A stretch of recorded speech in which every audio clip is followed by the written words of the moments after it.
So I just want to go over this week's work on Canvas. We're going to have two mini lessons this week, right? One of the mini lessons was what's going on right now.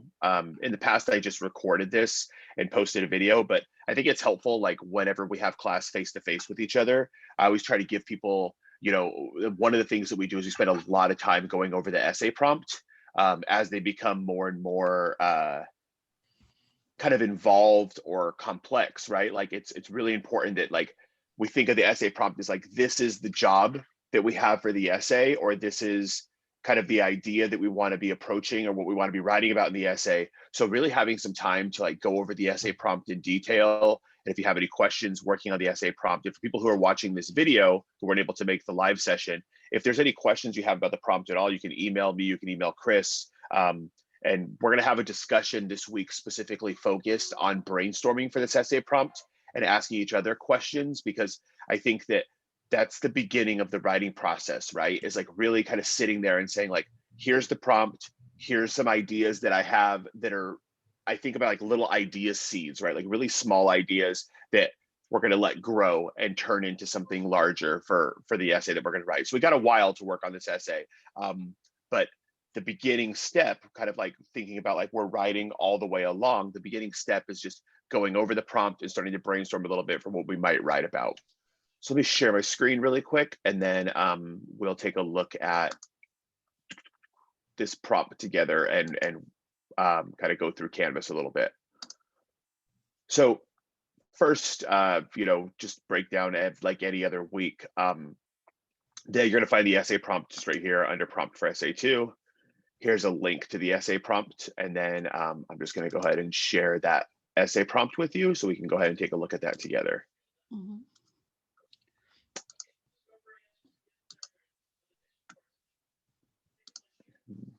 Okay, there we go. Okay, so this is our second essay. This essay is going to focus specifically on bias and identity, but there's going to be a lot of freedom. And I try to make it that way throughout the semester, right? To be able to create a context where you're able to write about things that are interesting to you, things that you care about. I kind of give you some guidelines and give you some ideas for some direction of where to go.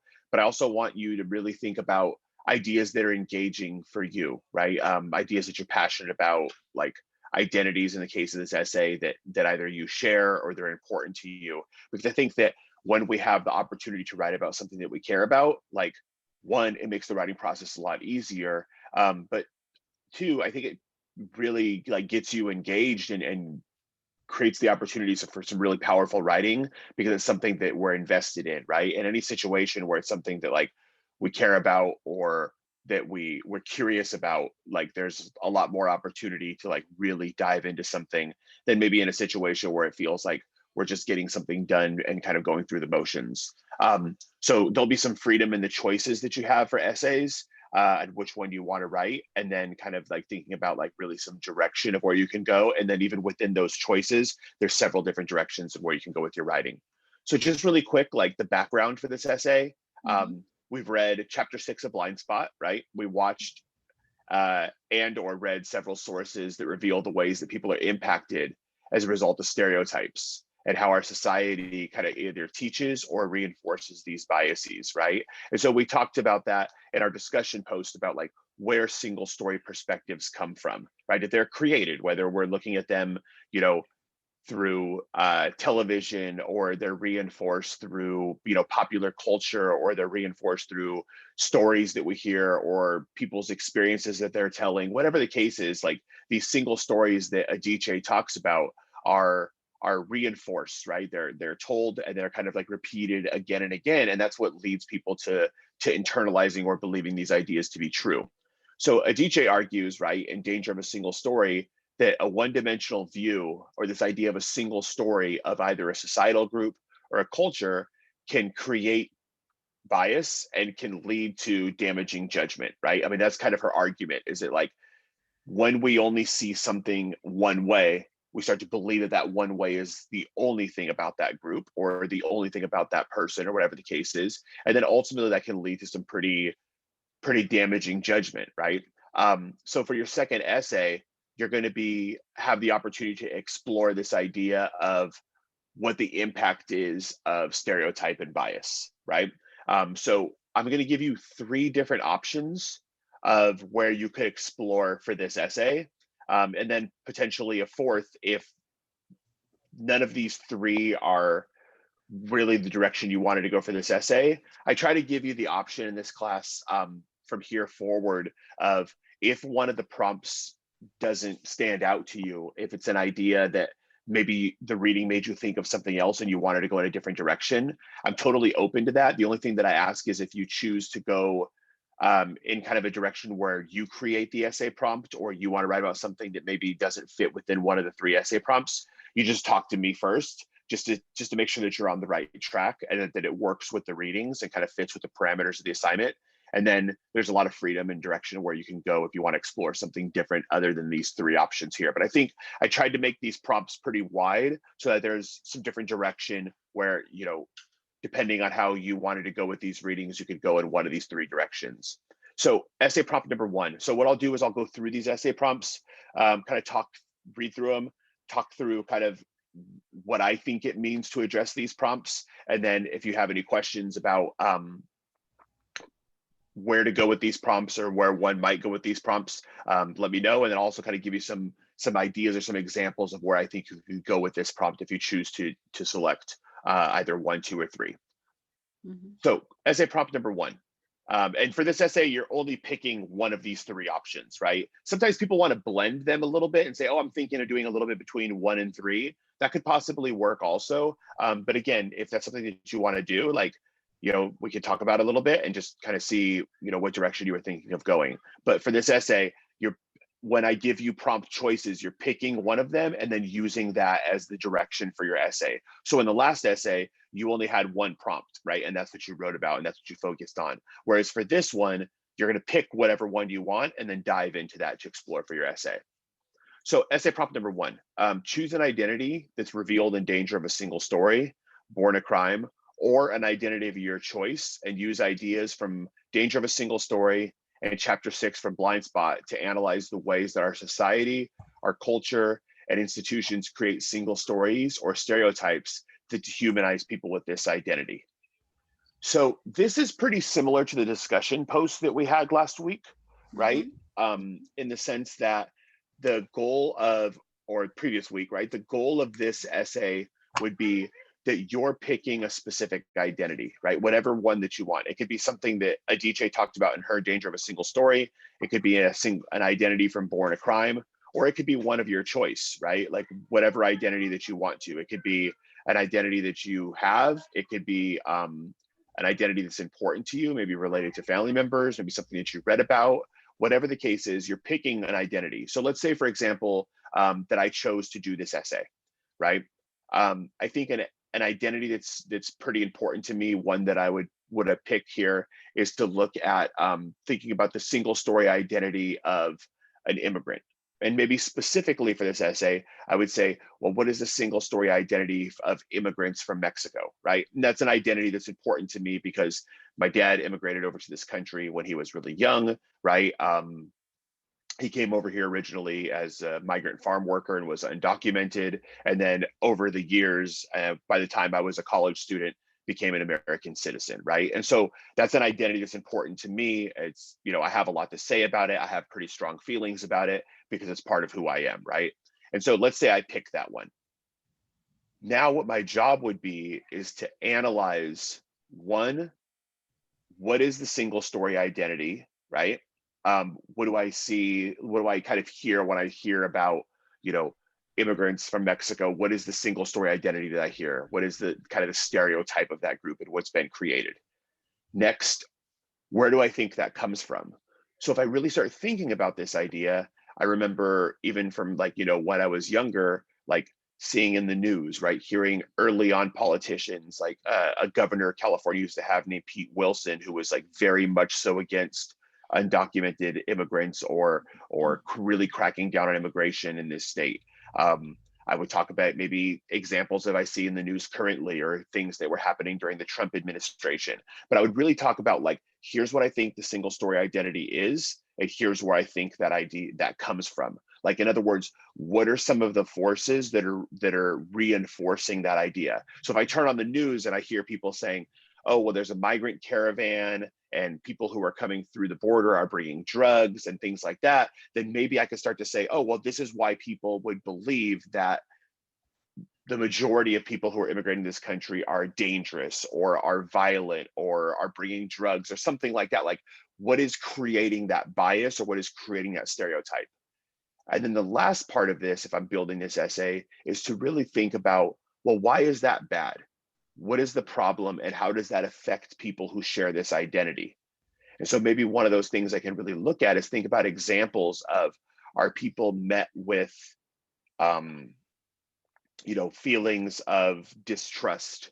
And in some groups, people are hated, right? I mean, if I look at the example of thinking about immigrants, I mean, there are people who will shoot people in the desert if they see them crossing the border, right? Like, it's doesn't happen all the time, but it happens fairly regularly, right? Where people will take it upon themselves to like patrol the border and people are killed, right? And so I could think about examples of like, what is the impact that happens when people believe this to be true, right? And so I think that that's kind of the direction. If you're thinking about going with essay prompt 1, think about, what is the identity that you want to explore? How is that identity created and what is it? And then finally, what is the impact that that single story display or depiction or example of people who share this identity, how does that hurt people? What is the impact of that single story? So it kind of takes you through, like, you could almost imagine like 3 body paragraphs for this essay, like, here's the single story is, here's where it comes from, kind of exploring that, and maybe 1 or 2 body paragraphs. And then finally, why is it such a problem that this single story exists? Any questions about essay prompt number 1?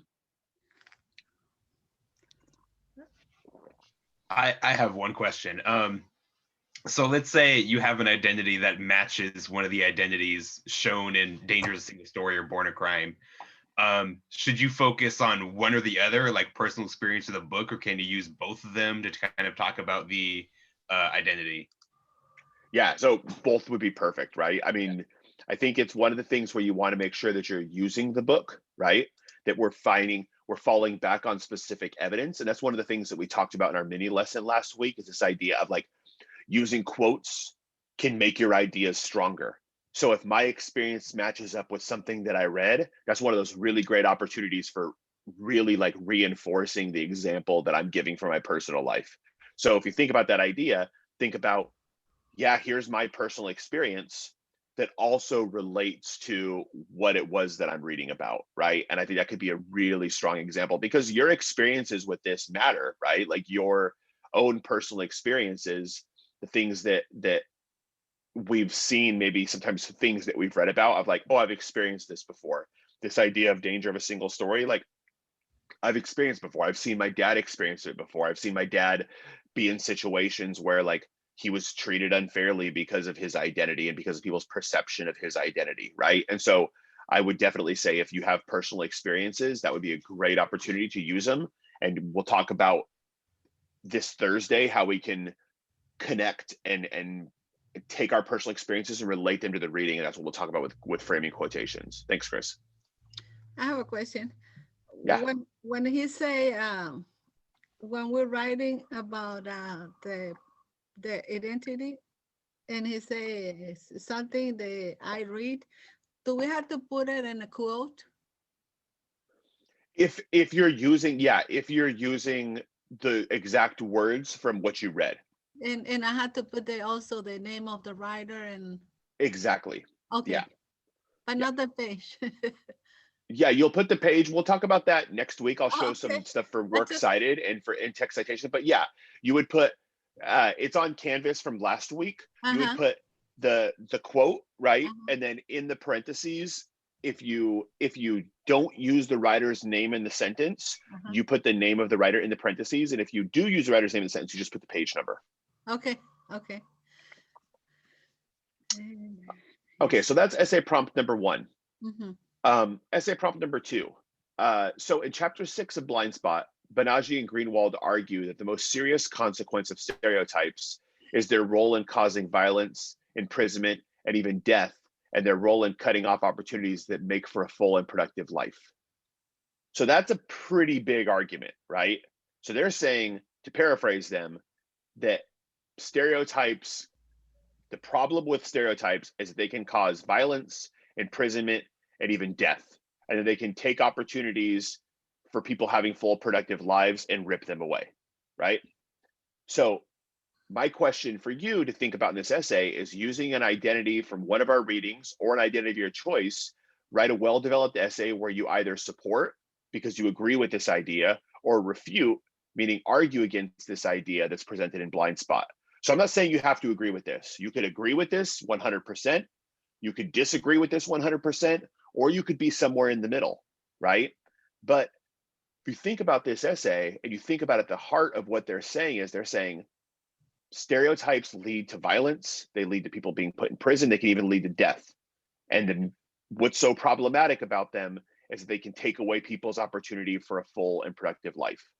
And so really, when we start thinking about this essay, like, you know, when I wrote this essay prompt, and I think it's still very relevant right now, was last semester when we were watching, you know, a ton of protest happening. We were seeing a ton of examples of violence in the news media, right?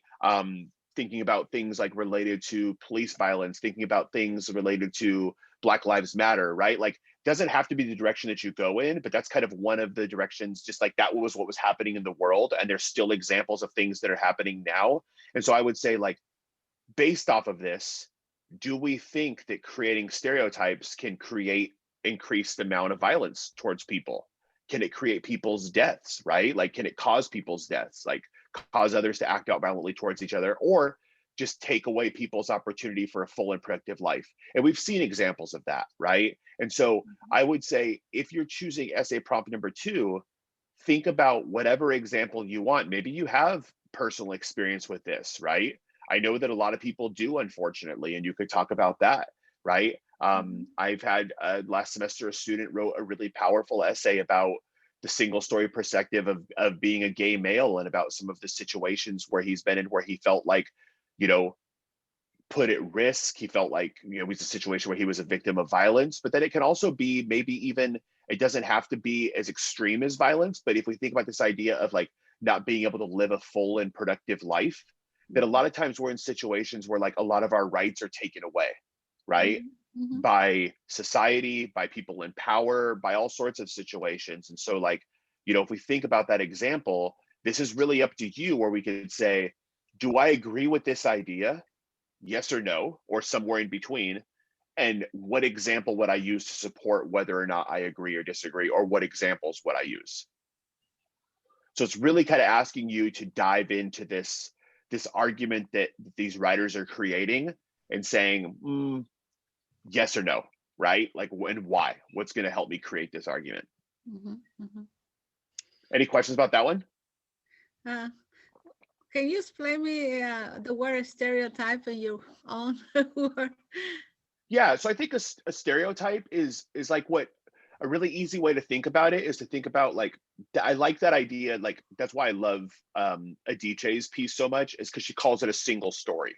So like, a stereotype is only one way of looking at like a group or a person with a specific identity. So if we were to say, for example, like, what is the stereotype of, if I go back to the specific example before, like, I don't know, I think about that with like maybe an English teacher, right? Like, if I close my eyes and I picture, what do I think the stereotype of an English teacher looks like, right? Like an English professor in college, like, how would I picture this person? And so that's How one of the about- examples that I talked about, like, in my class, is to kind of think about, what does this person look like? If I kind of close my eyes and picture them, like, Mhm.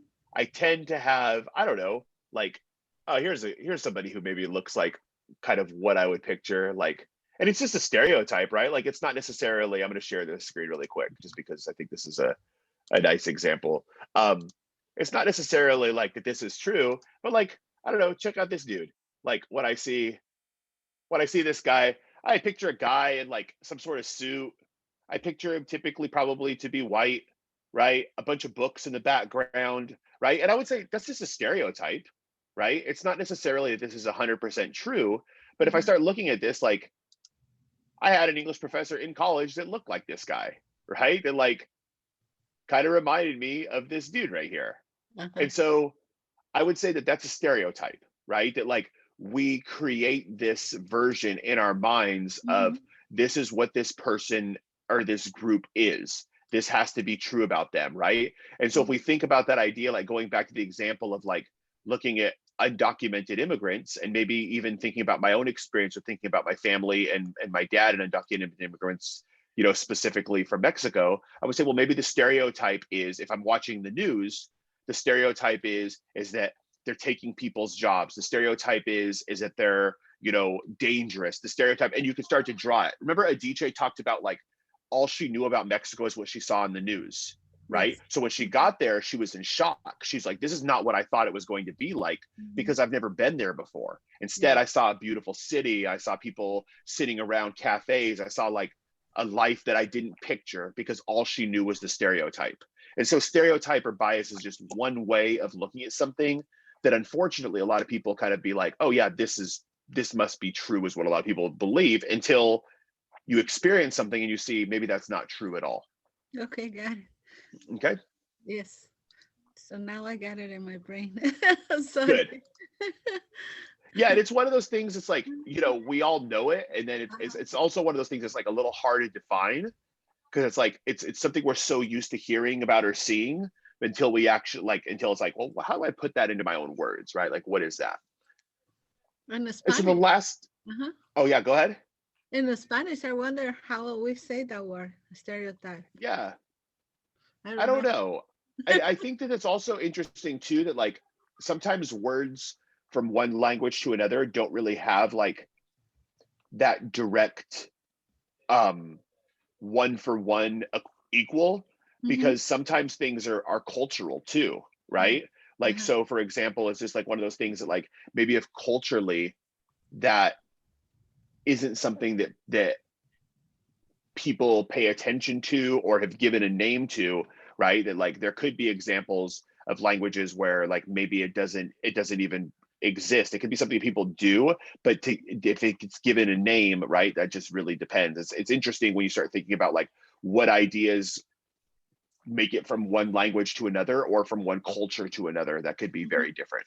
Yes.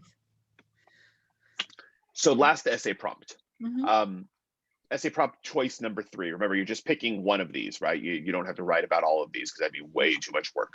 Yeah. So in Trevor Noah's book, Born a Crime, he describes his life growing up as a biracial child in a heavily segregated country where race and skin color have such polarizing effects, right? Like, meaning the effects that this have just are to separate people, right? That's what it's like skin color, right? Like people are separate. It's illegal for people to be in relationships with each other of different skin color, right? Like apartheid is extreme segregation and it's just separate happening in South Africa at the time when he was growing up.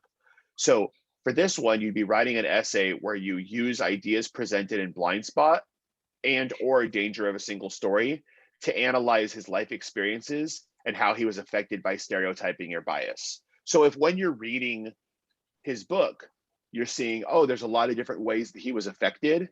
If instead of using your own personal experiences or thinking about an identity of your choice, if you choose to maybe just want to write about Trevor Noah's experiences and really look at why you think his experiences were the way they were and analyzing those, then you'd be picking essay prompt number 3, Mm-hmm. right? So essay prompt number 3, I think is more so, like I said, if you don't want to pick your own identity or you want to really dive into like maybe things really stood out to you about whether it's, you know, his experiences with his own family, right? The fact that like his grandmother won't spank him because she doesn't know how to hit a white child versus how to hit a black child, she talks about in her book, right? Like, Yeah. or in his book. And so I mean, there's so many different examples you could see how, you know, the way like he had to walk behind his mom, right? He couldn't be seen with her because of that idea of like, who would this black woman be that has a white man's child, right? That is illegal at the time when he was born, right? Why he gives Mm-hmm. the book the name that he does. And so if you want to really analyze his experience, then essay prompt number 3 is your choice. Mm-hmm. Yes. So any questions about any of these prompts? Oh, no. And we have to keep reading the book, Born a Crime. Mhm. Yes?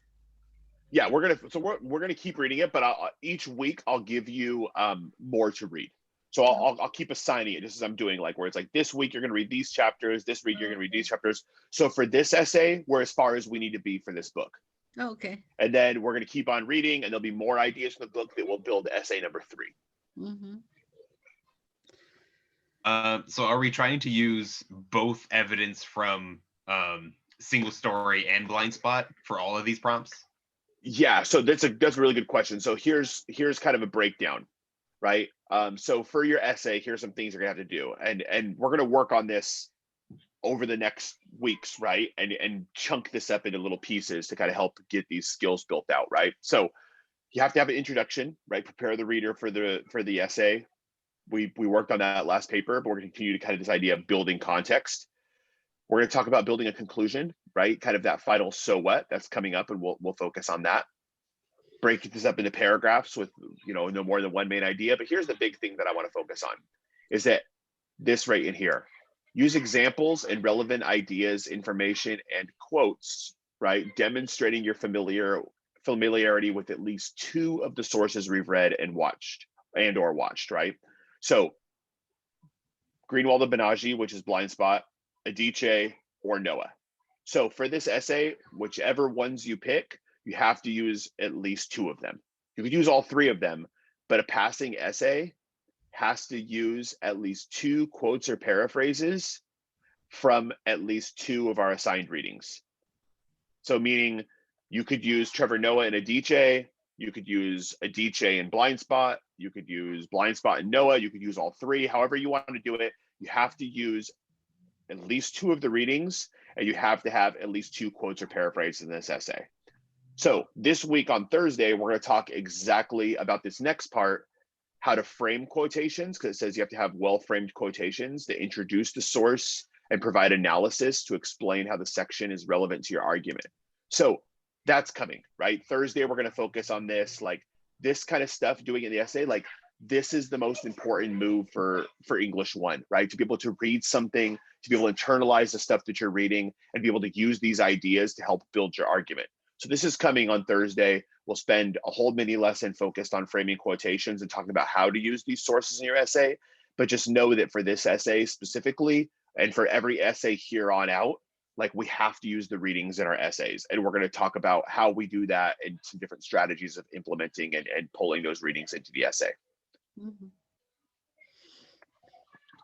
And so this is also really important, and we'll talk about that on Thursday, that you want to make sure you write this essay so someone who is not in our class is able to understand it. So you want to assume that your audience has not read the assigned essays or our book, right? Like maybe the person who's reading your essay hasn't read Blind Spot. Maybe the person reading your essay hasn't read or Trevor Noah's book or watched Danger of a Single Story. So the thing is that you want to make sure that you're giving enough context so that people can follow along with the argument that you're creating, right? So yeah, Kaja, you asked if I'm doing the last prompt on Trevor Noah, I still need to refer to the other readings, at least one other reading, yeah.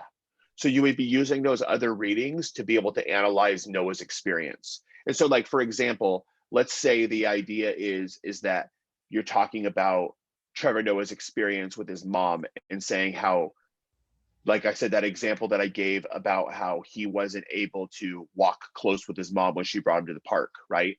Because there was a single story perspective that if a Black woman in South Africa had a child that was mixed, that the single story was that what people thought of Trevor Noah's mom was that she was a prostitute. That was the only option of what they were able to believe, right? And so what you could do is you could look at that quote of his and you would say, oh, well, based off of the single story perspective, based off of this bias or this stereotype, here's what people believe to be true about Trevor Noah's mom, and here's how it affected their life or how it dehumanized her. So I think that would be a really great place to be able to use Blind Spot to relate it specifically to why people at that time had that perspective and how that perspective hurt Trevor Noah and his mom. And so for this essay, it should be somewhere in the neighborhood of about 750 to 1,000 words, which is right about 3 to 4 pages. But I'm gonna, again, over the next weeks, we're gonna chip away at this, and that first step of it is going to be, let me stop sharing this screen really quick, is going to be this week on Canvas for part of your homework. Let me show you really fast, is going to be this. So let me just share this and this. So this discussion that we're going to have is just going to be the opportunity to brainstorm with each other, right? I think this is a really valuable skill. Like, we do this in class whenever I pass out an essay prompt, when we're in face-to-face option. And so like a discussion is a good place to do this. So what you're going to be doing is creating an initial post and share which essay prompt you selected. So it could be really straightforward, right? I picked essay prompt number 2, I picked essay prompt number 1, number 3, whatever, right? And then explain why you select the prompt that you did. Was there a specific reading that you gravitated towards, something that stood out to you? Did you find one prompt easier than the other? I think that's a really good thing. If you look at these prompts, you're like, essay prompt number 1 feels super easy, I want to write about that one. I don't think any of these prompts are easier than the other, but one can feel much easier than the other because I think that's the one that you probably have the most to say about, right? And so I think that's really important, is right away, if you look at your options of what to write about, and I think this is also true, like, let's say you're in a class where like you have an exam and there's an in-class essay for a history class or something like that. Typically those questions are all about as easy as each other. There's not one that's much easier than another one, but there might be one that just like right away you're like, that one feels easy. If a prompt ever feels like that, the reason it feels easy is because you have a lot to say about that thing, or you know a lot about that thing. And so that would be the one that I'd recommend writing about. So really just kind of let us know a little bit about like why you're selecting the prompt that you are. And then introduce the identity or stereotype that you're planning on exploring in your essay. And then let us know which one of the readings you're planning on use to build your argument. So you could even just label these like 1, 2, 3, and 4. You can say, I selected prompt number 1. The reason I selected prompt number 1 is because, and write a little bit about that. The identity that I'm going to be exploring is looking at undocumented immigrants or whatever it is you're going to be looking at. And then I'm planning on using these readings, and here's how I'm planning on doing it. It's just kind of like you brainstorming a little bit and thinking about how you're going to approach this essay. Then to get full credit on this discussion post, you have to respond to at least one person in the class, right? And I try to do that so you can have like a conversation happening with each other, just because, not being face-to-face, we have to create a context to be able to do that. And so find one other person who's maybe writing about the same essay prompt you are, and then maybe share your thoughts about the ideas or the direction that they're choosing to explore in their essay. So here's things to think about. Maybe do they have a similar or different argument than you? Can you help that person generate ideas, right? Do you have a different perspective on the same issue? Are you going to use a similar reading in your argument? Maybe why or why not? Can you think of examples or situations of things that we're witnessing today to help them build their argument? So this is that time where like one of the really valuable things to do, well, like I said, when we're face-to-face, is I break you up into groups, or I have people like kind of do this activity where we rapidly move around the room and have little conversations with each other, where we talk through the essay prompts and give each other, give your different perspectives on those essay prompts and talk about them with each other. And so I'm really trying to stimulate that as much as I can in this discussion section, that I just want you all talking with each other in this discussion post about what you're going to write about, why you chose the prompt you did, some ideas you might have for each other, because that's one of the ways that we really build on ideas, is through this conversation with one another. So that's the first part of our homework this week. And then on Thursday, we're going to have our second mini lesson where I'm going to focus on quote framing. So before Thursday, if you can, I posted this reading. This is from a book I used to require. Instead, I just photocopy it now, so you don't have to buy this whole book. But this chapter in this book is really strong. It's called The Art of Quoting, and it's about how to use outside sources in your writing. So I'll be referring to this on Thursday's mini lesson when I'm talking about how to frame quotations. So if you have the time to get to this and read this, as well as make your first discussion post before Thursday's mini lesson, that'd be really helpful, because it'd give you some context before I start diving into Thursday. Okay. Any questions at all before we're finished going over this? No, I think I got it. Okay, great. So again, we'll have a mini lesson on Thursday, right? Where I'm going to be focusing on framing quotations. We're going to be working through that with each other, kind of looking at some different examples of how to do that. referencing the reading. And so if you have any questions at all before then, just let me know. And then I hope to see everybody on Thursday. If you weren't able to make it, I'm posting videos, just like I'll have this video posted today, by this afternoon.